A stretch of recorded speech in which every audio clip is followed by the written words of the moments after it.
hearing yes, before hearing from Maria about community and how to build connections, I invite you to spend some time in a short icebreaker. So now I will share my screen. It's a short icebreaker, and yeah, please don't take it too seriously. The purpose of this icebreaker is really to relax and to enjoy time together. Yeah, so I hope you can see my screen. Yes. Yeah. So first question is, how connected do you feel to your faith community? From 0, not at all, to 10, very connected. Please. Okay, so we see some answers. I see some people writing in the chat as well. 5, few more seconds. Okay, someone wrote 2. Oh, okay, thank you.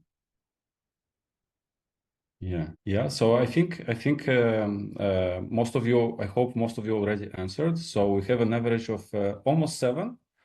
Yeah, I think 7 is not bad. Yeah, I mean, when I studied in school, 7 was almost good. Yeah, so thank you for sharing, and of course, it shows that we have place to grow more and to develop more, and I think this is the purpose of tonight's meeting.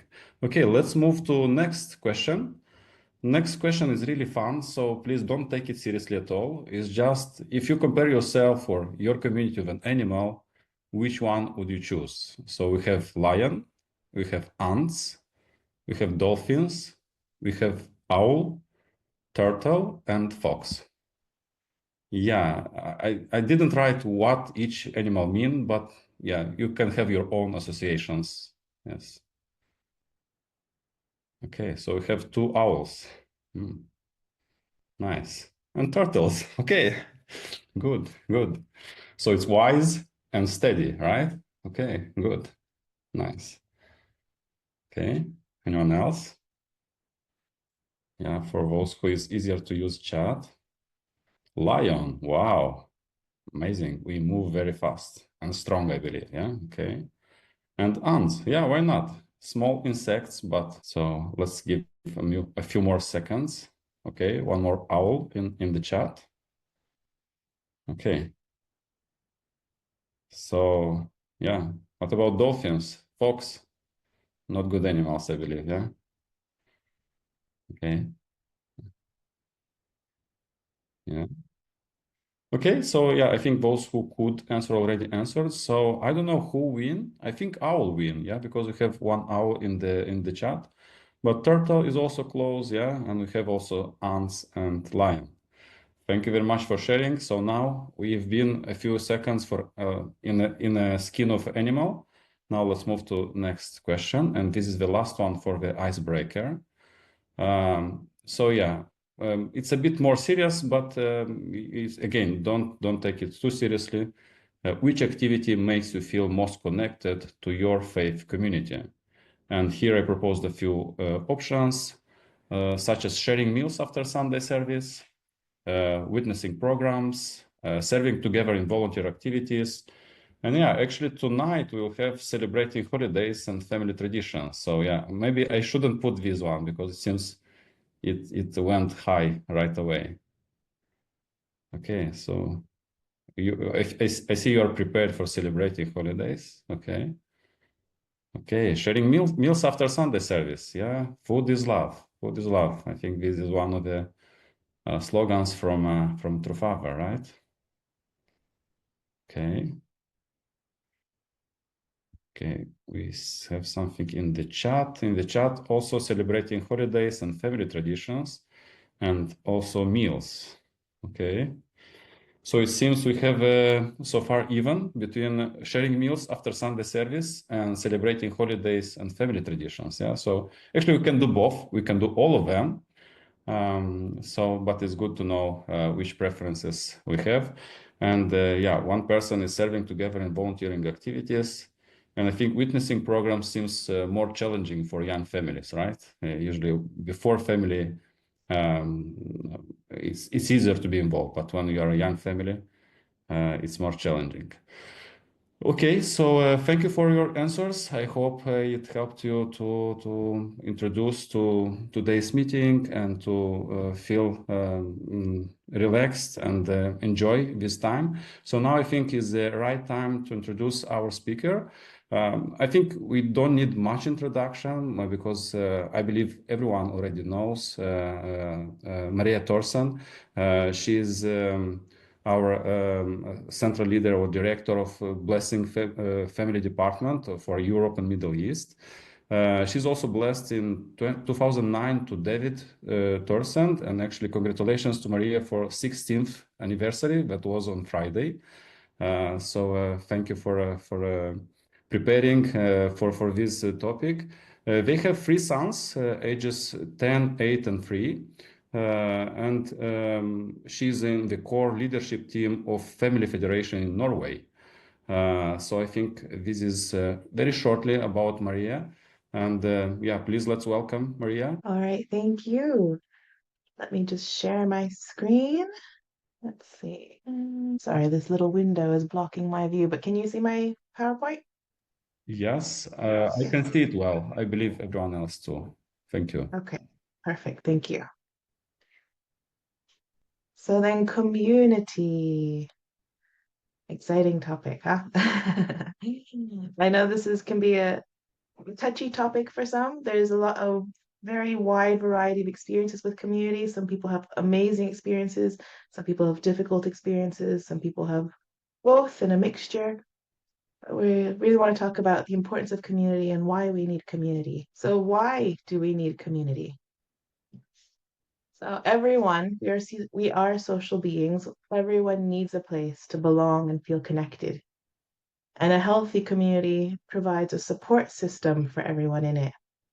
So studies have shown that to thrive, so comparing like to survive is just to survive, you're living, but then to thrive, to really live at our best and greatest quality of life, every child needs at least 5 safe and loving adults who are invested in them.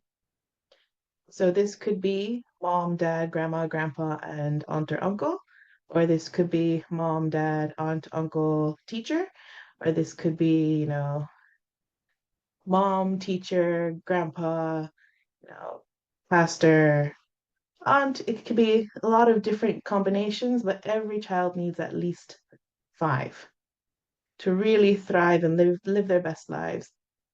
Because it's important for children to have more than one adult to go to, and especially when they're in their rebellious years and their teenage years, and you don't want to hear things from your parents anymore, even if what they're saying is correct.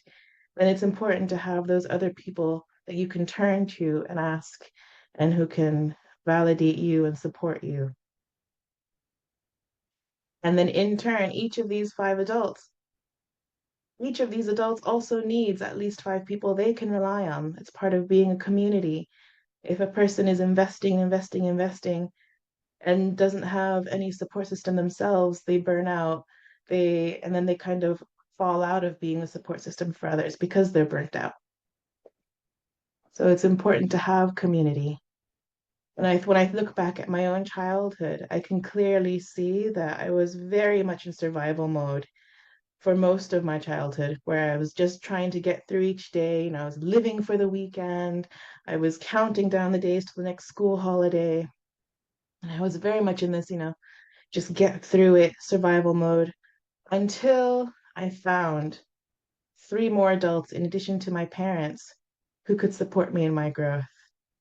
When I say I found them, but it was really more like they found me. But it was really, when I was thinking about it, because I thought about it, my childhood changed dramatically at one point, and thinking about what was that turning point, it was really finding those other adults who could provide better support.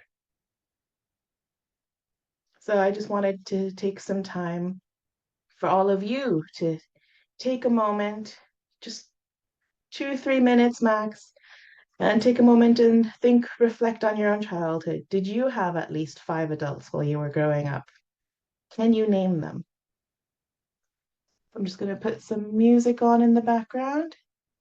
Just take a couple minutes to think about that. Okay, I hope you've had some time to really reflect on your own childhood.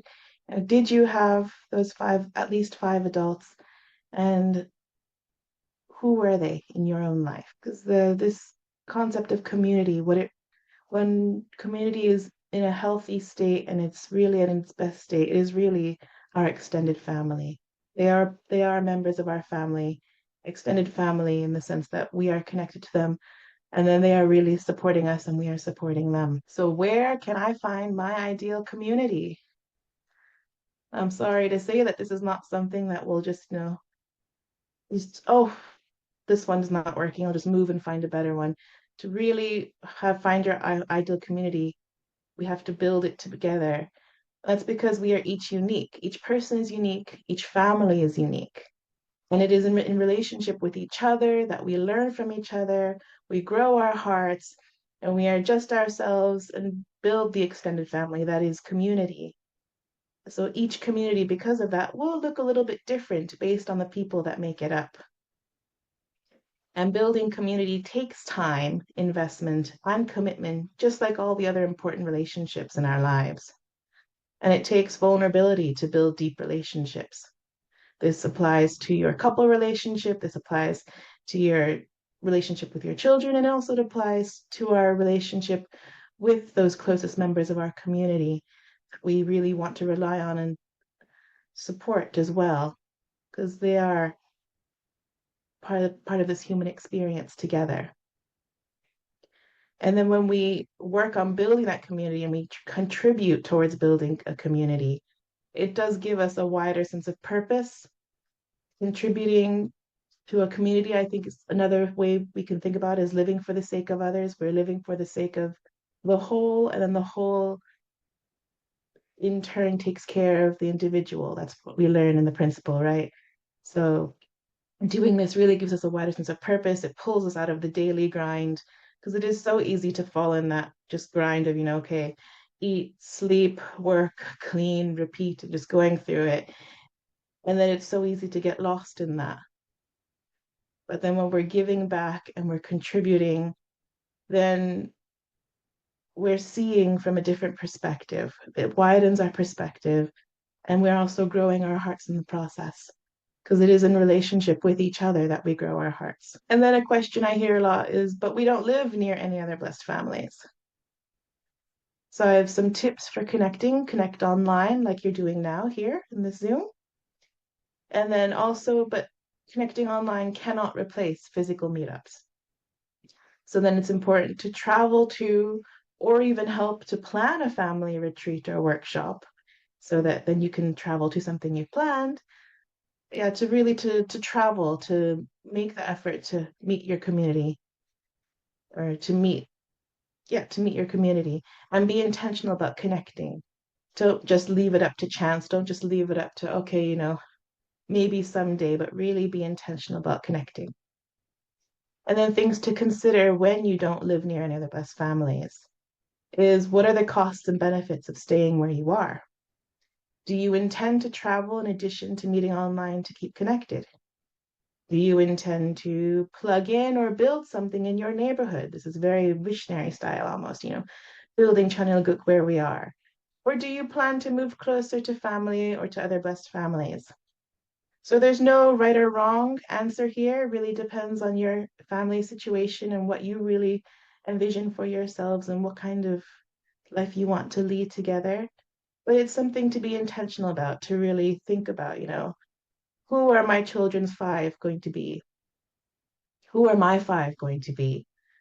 How are we going to connect with each other, with our brothers and sisters? And then do we have also brothers and sisters of faith that can really help us grow in our faith as well? Because that is so important to have brothers and sisters of faith that can really challenge us and motivate us to really deepen our relationship with Heavenly Parent as well. And some tools for young families for building a family-friendly community, because since this is a call for young families, then we want a community that really supports young families, right? And one thing that True Parents started, which I think is so amazing, is Trinities. Now, I know not everyone clicked with the Trinity, they received the blessing. Some got together and really formed a strong bond, and some didn't. Some never got together. But that's okay, because you can still form a Trinity with with other couples, with other families that you do connect with, that you know and that you get along with, because the Trinity is such a it's a powerful number of people. You're three couples, that's six people. You can be each other's five, built in right there. Your children's five is also built in right there. And then through supporting each other and growing together, then you can really move forward in a more powerful way. You can envision something and start something and support each other in that process. I had my anniversary, as Andre said, on Friday. And then there are two couples from my blessing that, we really bonded through, just going through life together. We were at the same blessing, we had kids around the same time, and we've grown in faith. We've supported each other in each other's missions. We've supported each other in each other's visions and dreams. And one of my first thoughts on my anniversary is I need to say anniversary to my brothers and my to my brothers and sisters, to these other couples, because our blessing anniversary is also the anniversary of our sisterhood and our brotherhood. So really find those people that you can really do life with. And it takes time to find them if you don't already have them, but it's worth the investment. Another tool for building a family-friendly community would be small groups. And small groups can be focused on spiritual things. They can be prayer groups, they can be study groups, they can also be interest groups, they could be board game groups, they could be movie night groups, they could be crafting groups. But they bring people together on one focus. And then through that focus, things can move, they can develop, they can change, and we're interacting with each other. When we're interacting with each other, and we hear each other's stories and we're learning about each other, and we're connecting and we're building community in that way. And then the last tool I have is to really invest in Sunday school. Sunday school is so important for our children, not just for learning about faith and Heavenly Parent and true parents, but also in connecting with each other and connecting with other adults in the community, connecting with these other adults who they may want to come to with questions later on, and really building that strong foundation for them as they grow. And then when families feel, and Sunday school also makes it easier for families to come to Sunday service, because you're not trying to, hush, you're not trying to hush the kids in the back, but they have a place where they can go and be themselves and learn and interact. So Sunday school is very important in that way. So I have some homework. How do we get there? And I talked about trinities and small groups and all these things. So how do we get there? We need a starting point, especially if we don't have a built-in relationship with the community yet. So your homework to do just now for 5 minutes is to plan a play date or a double date, depending on if both sides can manage to get the kids watched for a while. But if not, play date. Call, depending on the time of day. If it's very late at night, you can text instead. Another couple or family and schedule some casual time together.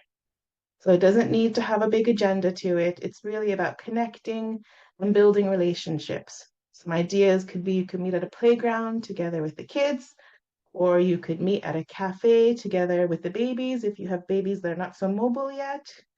Or if you're feeling confident, you could invite them over for some tea and snacks. I feel that tea and snacks is a much easier thing to invite people over to versus a big dinner where you have to think about the food and the shopping and this and that. But tea and snacks is easy. And if you can manage it once, then it feels, can do this again. So those are some ideas. Take 5 minutes now. Think of who you want to contact. Who do you think we could meet up? Who do my kids get along with? Or who do I think they might get along with if they don't know them yet? and plan something. Yes, thank you. Thank you very much, Maria.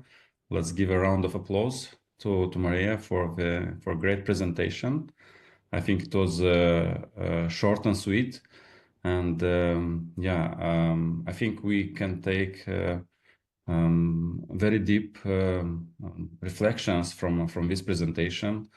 I was reflecting myself about how blessed actually we are when we are close to our community, and actually how difficult is for some families that are more far away from a community, and how bigger efforts they have to do to stay connected, to be connected, to build connection with the community. So yeah, thank you very much, Maria. And now we will split in breakout rooms, and we will have discussions. And here you can find the questions for our discussion in breakout rooms. What did you find helpful in the talk? What kind of community do you envision being a part of? And what's one thing you can do to help build that vision? So yeah, wish you to have a nice conversation, nice discussions in breakout rooms.